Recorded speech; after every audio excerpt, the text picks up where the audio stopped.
Hey, what's going on, you guys? Welcome back. Today I'm gonna do my full review on L'Homme Ideal Extreme by Gourmand. This is fire, guys. I love this because I've gotten about a week to play around with it. I did my first impression about a week ago, and even in the first impression, I thought it was pretty good. But as I played around with it more, really got to experience more of the dry down. My favorite part of this fragrance is the dry down, guys.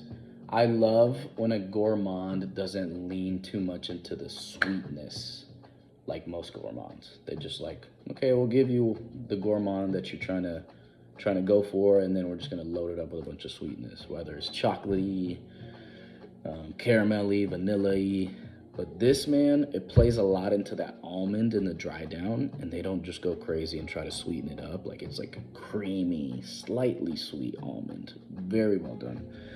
So, let's get started.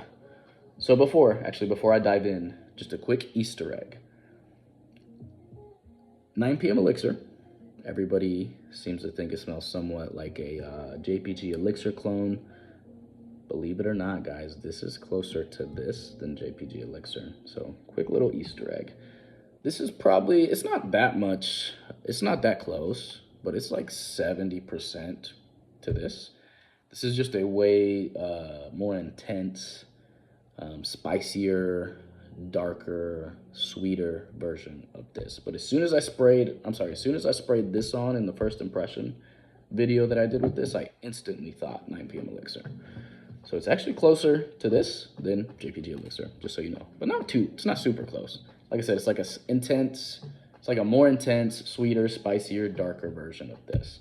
Where this is very smooth, this is like a little bit more making a statement. But anyways, just kind of want to get that out the way. I like to do that sometimes. Just kind of throw random little connections into the videos. So this is the box it comes in. Nothing crazy. Kind of like a flimsy, cheap, thin box. So yeah, nothing crazy when it shows up on your doorstep. But the bottle, though, man. I'm not really critical when it comes to bottles, but I do prefer these kind of just minimalistic, clean, sleek presentations, man. Like the detail, it's not crazy detail, but just the way they did the glass. Like, man, it's just clean, dude. I love this bottle. It's fire. This is 100 ml. The cap is nice. You got an engraving on the top. Nice little cap. So this is an eau de parfum, guys.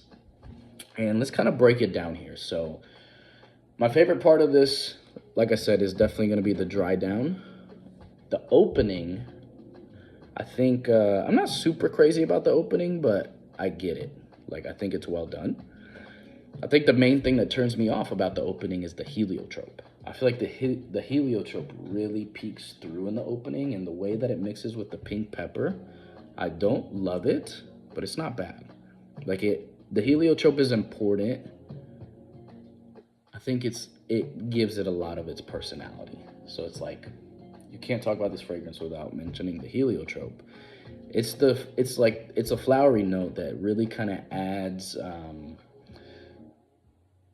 like an elevated feel to this fragrance, right? And also has some patchouli in the base to also kind of give it a little bit more of an elevated, kind of elegant man type of smell. But I just personally don't love heliotrope, man. It's not really my floral of choice. So yeah, I think that's the main thing that kind of threw me off in the opening. But towards the dry down, so let me walk you through the notes real quick. Top notes, you got almond, pink pepper, bergamot. Middle notes, you got plum, cinnamon, heliotrope. Base notes, tobacco, leather, patchouli, and cedar. So in the opening, just think leathery, heliotrope, plum, spicy, pink pepper.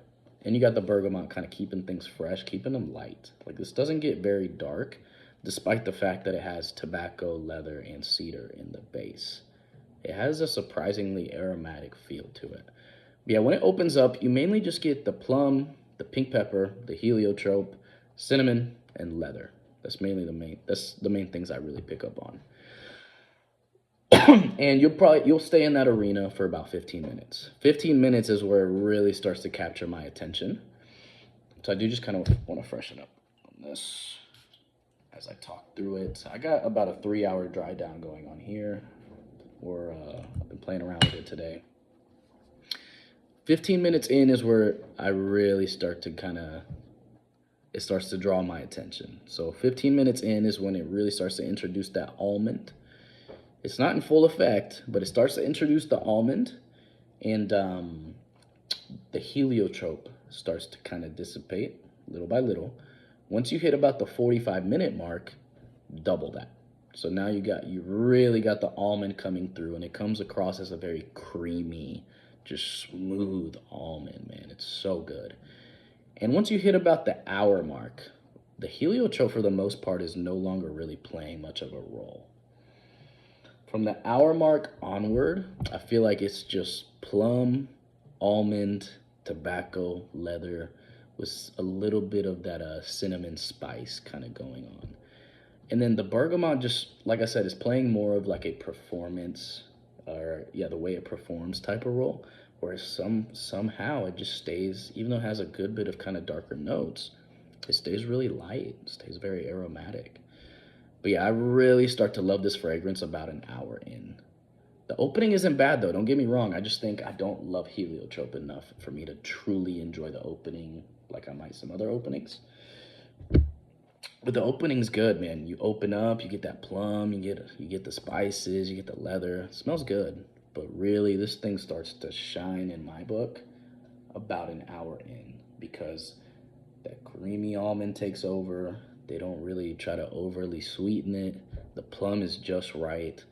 And I just love gourmand kind of date night fragrances that don't play so much into just a super sweet scent profile. This is very well done, dude. Very, very well done. And it's interesting because Guerlain, it's like a niche-y designer brand. Like, they're not niche, they're technically designer, but they have like a niche-y, something about them is just niche-y, even though they are a designer fragrance brand, right? But all in all, man, this is a banger. So about the first, it's got really good projection. The first hour, really the first hour and a half, it's got really good projection. And it starts to settle down at about hour 2. Then from hour 2 to about hour 4 to 5, it's got solid projection. Like, it doesn't turn into a skin scent very fast.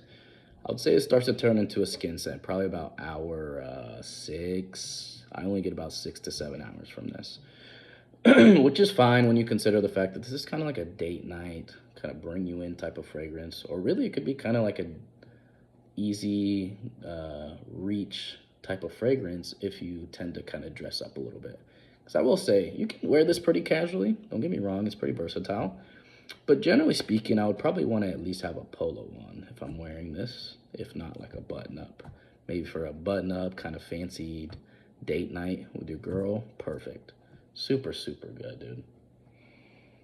But yeah, man, it's like I said, the 45-hour, or the 45-hour, I wish. The 45-minute mark onwards, love this thing.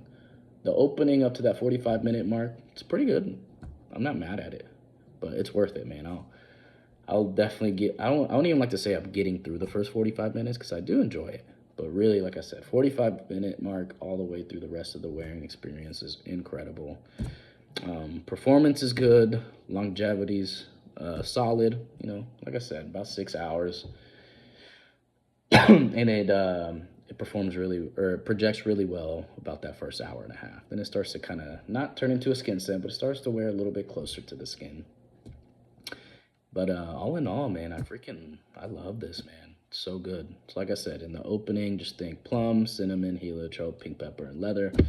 Towards the dry down, just think a creamy almond with a touch of plum, a touch of cinnamon, and the leather. And I think some of the tobacco too, kind of playing more of a performance role, honestly, just to try to kind of give it something to stick to towards the dry down. So all in all, man, I really like this. This is a W. I actually fully blind bought this, and I'm glad I didn't go south because I really enjoyed this. So my final rating for L'Homme Ideal Extreme, I'm gonna give this a 9. This is a 9 out of 10. Very solid. Like I said, I think it's the heliotrope that just doesn't allow me personally to give it above a 9. But this is great, man. A great plummy fragrance that really has a nice, smooth, dry down that is gourmandy but doesn't play into that overly sweet, typical gourmand space. So, fire, get your nose on it. The price is really good right now. I got my bottle for 80 bucks.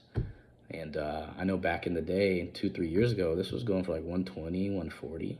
So in a world where a lot of fragrances are getting more expensive, this is actually going the other way. This is getting cheaper. So for 80 bucks, 100 mil, can't beat that. Got this on a discounter. Got this at Joma's shop. So good price too, man. But that's it for this one, guys. Like I said, this is a 9 out of 10. L'Homme Ideal Extreme by Gourmand. Fire. So yeah, guys, that's it for this one. Hope y'all enjoyed. Catch y'all in the next one. Peace.